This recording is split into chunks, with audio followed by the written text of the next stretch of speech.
guys, it's your girl Aisha, aka Geek XX Chic, and we are back with another episode of Dr. Stone. We're now on season 2, episode 6, which is called Prison Break. So the last episode, we had the invention of a steam engine, and we used that steam engine to get all the way to, well, just about right underneath Tsukusa's camp. And then at that point, Senku decided that it was time to armor up this vehicle that they created so that it could work essentially as a tank to break down any defenses that Tsukusa may have and then be able to actually rescue Chrome. But unfortunately, we see on the other side that Tsukusa is very in tune with the way that Senku thinks.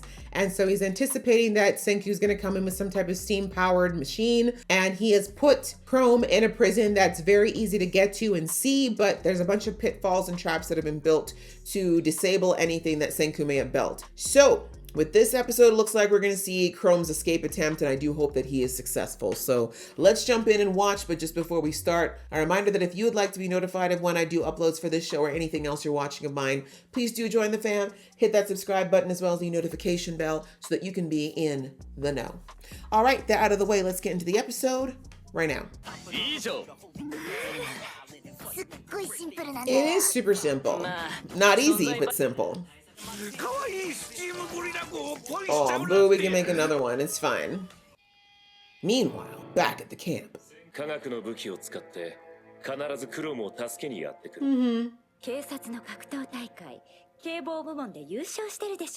You're a cop and you're acting like this? You're a cop and you're aiding a murderer?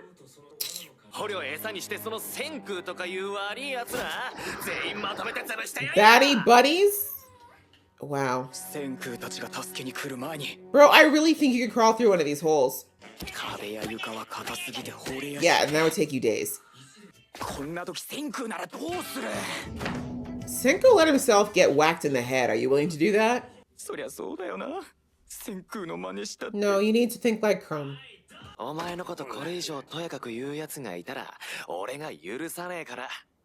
Alright, weirdo.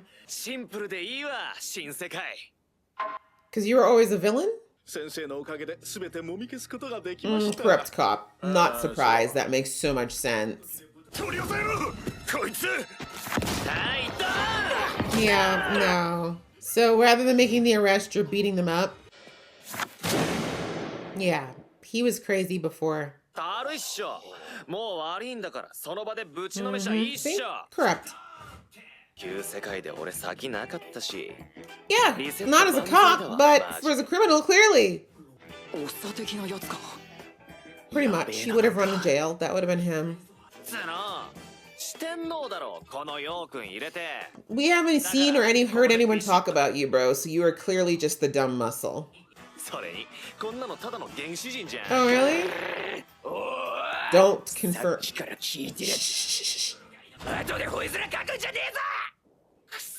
Bro, you should be acting dumb, although they already know that you said you were a scientist, so. Okay, stop talking about it and be about it, bro, come on! Oh, they're kind enough not to let him have to go in his cell.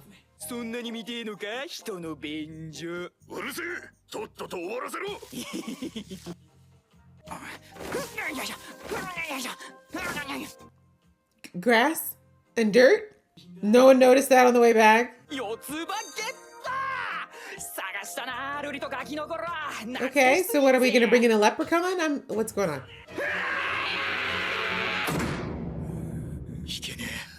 It's a lot harder than people think to do that. Even Senku had to create a contraption. You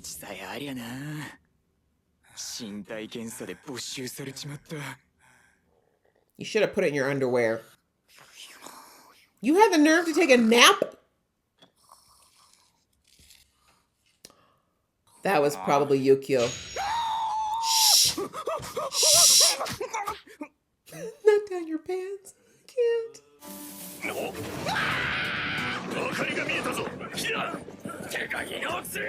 Okay, so he's thinking about what will happen.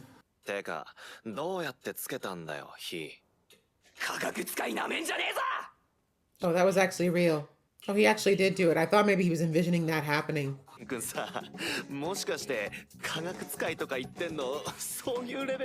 don't think you should be talking to anybody about brain power, bro. Are you done? Can you go for a walk and leave us alone, please? Please, goodbye. All right, so he's definitely not breaking out this episode. Exactly, not in this situation. Exactly, play into it. I don't think any of y'all with these hairdos should be mocking anyone, to be perfectly frank. The way he's meditating, I love it.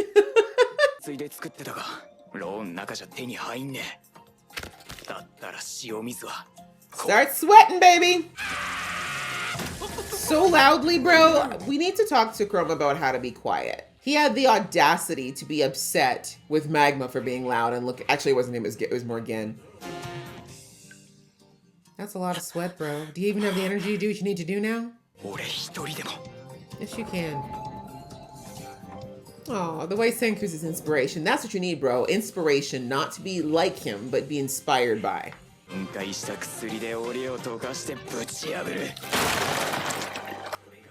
Okay, but that was really loud. Maybe you should have found a way to, like, knock him out first. Okay, that's right. I forgot he was practicing how to use it. Why is he so loud?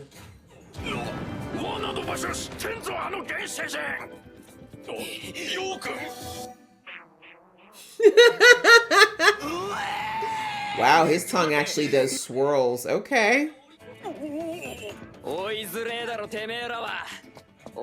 Stop looking backwards!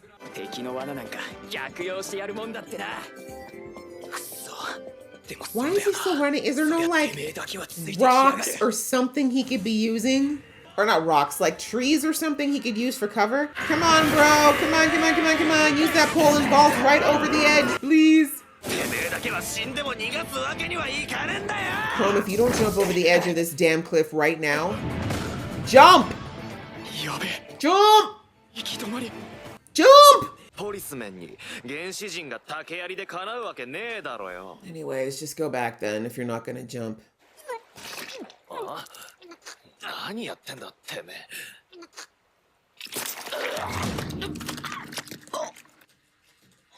Bro?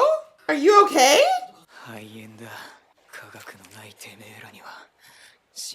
That's true. You don't know how to make antibiotics.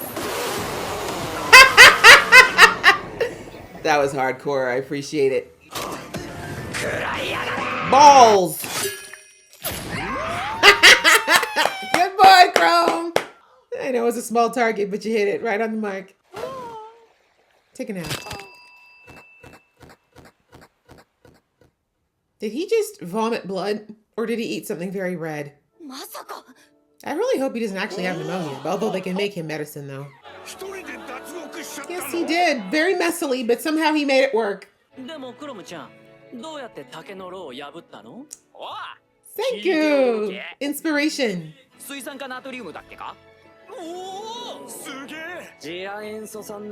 Close enough.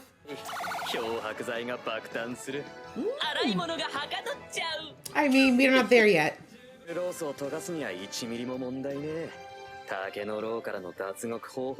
You did a good job. It's the long-winded way of him saying that.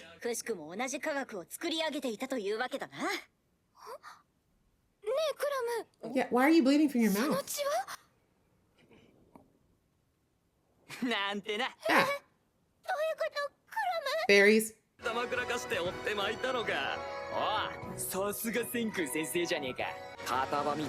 A sorrel. I knew he had to have something ready, probably 8.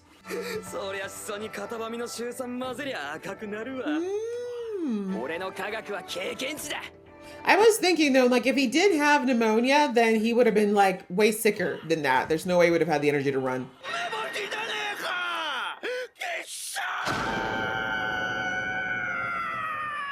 Did he taste it? Weirdo.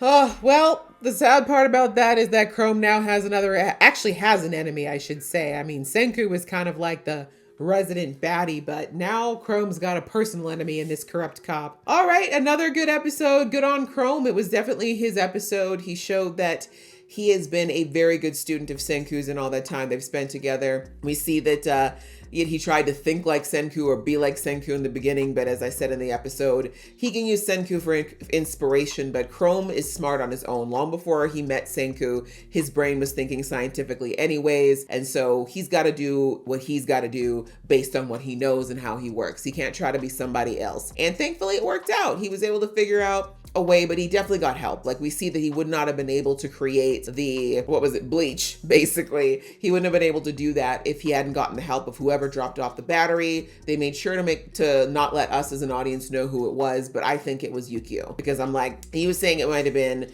Taiju or Yuzu, but I don't think that's the case, because I don't think they even know that Chrome is captured at this point, or even if they did, there's no way that Tsukasa would be okay with either of them going close to the prisoner. So it's got to be Yukio, because Yukio is the one who found him, and I think Yukio probably has been holding on to that battery. In fact, yeah, now that I think about it, I bet you that Tsukasa probably didn't even know the battery was on him. I think that's something that Yukio probably kept to himself, and that's probably part of the reason why Yukio lied for him, because I think he's already realizing that the Science Kingdom is where he wants to be as far as their progression. So anyway, good on my man. As I said, good on my man Chrome. He really pulled it out this episode. He was a bit loud, a bit crude, a little bit insane about it, but he did make it through. And I like that he learned that even though they were teasing him about being a primitive, and they kept saying, oh, blah, blah, blah, you don't know enough because you're a primitive, and his pride was making him want to like show off. He recognized that by doing that, it was only going to endanger him and the people in this village more. So he thankfully is like, okay, let me just dial it back and play into it so that they underestimate me.